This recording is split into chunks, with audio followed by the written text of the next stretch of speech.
Ngayong araw ay lalagyan ako ni mama ko ng dahon. Dito niya yan isasala. Pantanggal ng lamig sa katawan.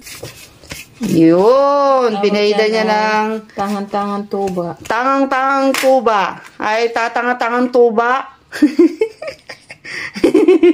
Yan yung ilalagay sa ating matigas na muscles. Yung sobra na yung lamig.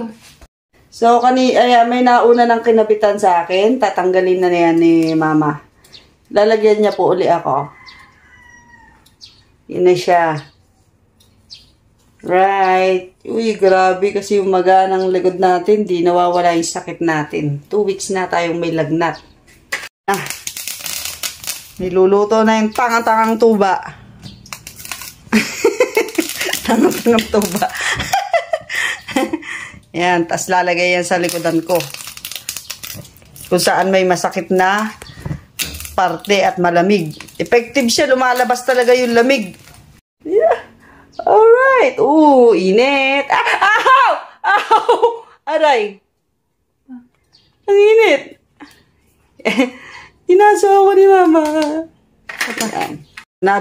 Another set of tangang-tangang tuba. Yan. Tapos, lalagay niya yan sa kung saan yung masakit na katawan natin.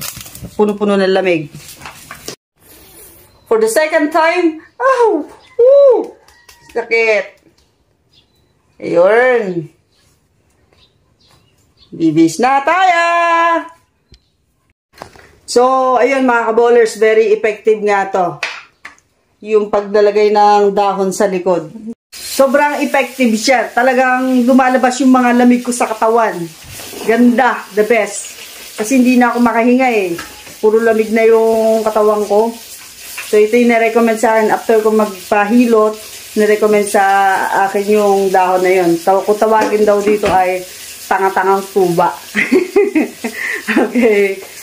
Sana masubukan nyo. Effective talaga siya. Super effective. Ganda ko pala dito kahit di ako naligo. Mukha akong naligo.